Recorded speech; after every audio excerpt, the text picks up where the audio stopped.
મંત્રી કુંવરજી હળપતિએ જાહેર મંચ પરથી ચેતર વસાવા અને અનંત પટેલ પર પ્રહારો કર્યા। કુંવરજી હળપતિએ આદિવાસી નેતાઓ પર પ્રહાર કરતા સાફપણે કહ્યું કે ચેતર વસાવા એક નંબરનો ચીટર છે। વધુમાં આદિવાસી નેતાઓ ચેતર વસાવા અને અનંત પટેલ પર કટકી કરવાના મોટા આક્ષેપો પણ લગાવ્યા।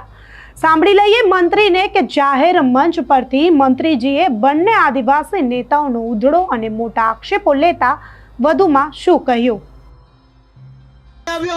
વાંસદાની તારા વાંસદાની ધરતી એના પગ નીચેથી ખસી રહી છે એટલા માટે ઉકાઈમાં આવે।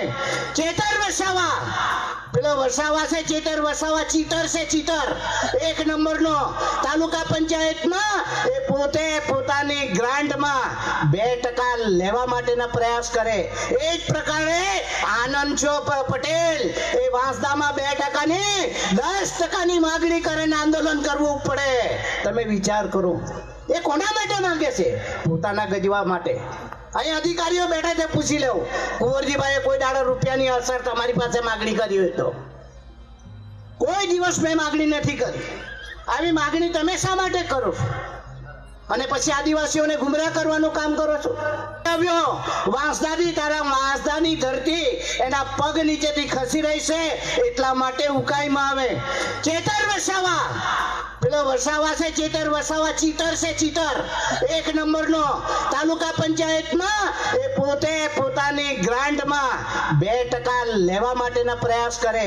એ જ પ્રકારે આનંદ પટેલ એ વાંસદામાં 2% ની 10% માગણી કરે ને આંદોલન કરવું પડે। તમે વિચાર કરો, એ કોના માટે માંગે છે? પોતાના ગજવા માટે। અહીં અધિકારીઓ બેઠા છે, પૂછી લેવું કુંવરજીભાઈએ કોઈ દાડો રૂપિયાની અસર તમારી પાસે માગણી કરી હોય તો? કોઈ દિવસ મેં માગણી નથી કરી। આવી માગણી તમે શા માટે કરો છો? અને પછી આદિવાસીઓને ગુમરાહ કરવાનું કામ કરો છો।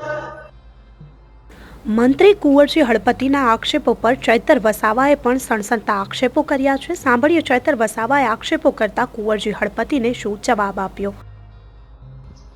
રાજ્ય કક્ષાના મંત્રી કુંવરજીભાઈ હળપતિ દ્વારા તાપી જિલ્લાના એક જાહેર કાર્યક્રમના મંચ પરથી અમારા પર જે આક્ષેપો કરવામાં આવ્યા છે, ત્યારે હું કુંવરજીભાઈ હળપતિને કહેવા માંગુ છું, તમે એક બંધારણીય હોદ્દા પર છો, તમારી ગુજરાતમાં સરકાર છે, દેશમાં સરકાર છે।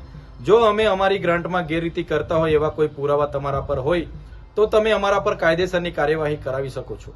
રહી વાત ભ્રષ્ટાચારની, અમે સન્માન્ય ગૃહમાં પણ કીધું છે અને રેકોર્ડ પર છે, અમે કીધું છે કે આદિજાતિઓના વિકાસ માટે જે કરોડોના બજેટો આવે છે એ બજેટમાં આદિજાતિ મંત્રી અને એમના પ્રભારી મંત્રીઓ દ્વારા ટ્રાયબલ સપ્લાનના અધિકારીઓને અને અમલીકરણ અધિકારીઓને સાથે રાખીને પોતાની લાગતા વળગતાઓની એજન્સીઓ, જેમ કે કુંવરજીભાઈ હળપતિની પોતાના લાગતા વળગતાની એજન્સી વીર એન્ટરપ્રાઇઝ છે, જેનું સંચાલન સંદીપ શાહ, દિવ્યેશ શાહ અને કૃણાલ શાહ એ લોકો દ્વારા અંબાજીથી ઉમરગામના 14 ટ્રાયબલ સપ્લાનની ઓફિસોમાં આદિ આદર્શ ગ્રામ અને ગુજરાત પેટર્ન સહિતની યોજનાઓમાં બિનજરૂરી કામો મૂકીને મંજૂર કરાવી લેવામાં આવે છે।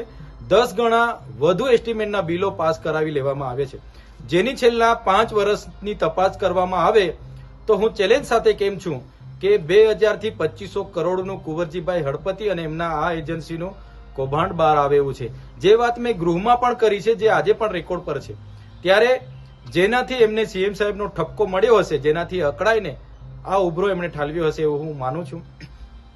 અને એમણે બીજી વાત કરી છે કે ચેતર વસાવા, આનંદભાઈ પટેલ આદિવાસી સમાજને ગુમરાહ કરે છે, ગેરમાર્ગે દોરે છે।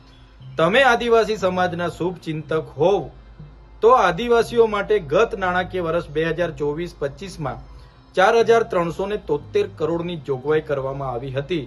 તેમાંથી તમે અને કુબેરભાઈએ માત્ર ને માત્ર 2879 કરોડ તમે ફાળવ્યા છે અને એમાંથી પણ 902 કરોડ રૂપિયા તમે વણ વપરાયેલા મૂકી દીધા છે। ત્યારે પેલા 1495 કરોડ ફાળવવાના બાકી અને આ 902 કરોડ વણ વપરાયેલા કુલ 2400 કરોડ રૂપિયા આજે બી તમે ફાળવ્યા નથી। 60% રકમ આ નાણાકીય વર્ષ પૂરું થઈ ગયું હોવા છતાં તમે આપ્યા નથી, જે આદિવાસી સમાજ સાથેનો અન્યાય છે। જો તમે આદિવાસી સમાજનું હિત ઈચ્છતા હોય તો શિષ્યવૃત્તિ બાળકોને ઉચ્ચ અભ્યાસ માટે મળતી શા માટે તમે બંધ કરી? આજે પણ ઉકાઈ, કાકરાપાડ, નર્મદા, કરજણના વિસ્થાપિતો વળતર માટે આજે ફરે છે, એમને આજે પણ વળતર મળ્યા નથી। આજે પણ આદિવાસી વિસ્તારોમાં આંગણવાડી શાળા નથી, આજે રોડ રસ્તા નથી, કનેક્ટિવિટી નથી, આજે રોજગારી નથી, શા માટે તમે કરતા નથી? સિંચાઈનું પાણી કેમ આપતા નથી? કુંવરજીભાઈ પોતાના વિસ્તારમાં માંડવી સુગર ન જેવી કિંમતે ખાનગી વ્યક્તિને વેચી દેવામાં આવી, ત્યાં કેમ તમે બોલ્યા નથી? આજે વ્યારા હોસ્પિટલ ખાનગી કંપનીને આપવામાં સરકાર આગળ વધી રહી છે, એમાં કેમ તમે બોલતા નથી? ત્યારે આ કુંવરજીભાઈ પોતાનો કૌભાંડ બહાર આવી જાય એના પર પડદો પાડવા માટે, લોકોને ગેરમાર્ગે દોરવા માટે અમારા પર ટીકા ટિપ્પણી અને આક્ષેપબાજી કરતા હોય એવું અમને લાગી રહ્યું છે. તાપીના સોનગઢમાં એક કાર્યક્રમ હતો જેમાં જાહેર મંચ પરથી મંત્રી કુંવરજી હળપતિ ભડકિયા અને આદિવાસી નેતાઓ ચૈતર વસાવા અને અનંત પટેલ પર મોટા આક્ષેપો કર્યા. તાલુકા પંચાયતની ગ્રાન્ટમાંથી ચૈતર વસાવા પર 2% કટકી કરવાનો મોટો આક્ષેપ પણ નાખ્યો છે. આમ તો અવારનવાર આદિવાસીઓના મસીહા કહેવાતા અને આદિવાસીઓ માટે મદદે આવતા, આદિવાસીઓની ન્યાય માટે સરકાર સામે પણ બાયો ચઢાવતા એવા ચૈતર વસાવા પર હવે આ ગંભીર આક્ષેપો લાગ્યા છે. તેને લઈને તમારું શું માનવું છે? શું ખરેખર ચૈતર વસાવા પર જે આક્ષેપો છે તે સાચા છે?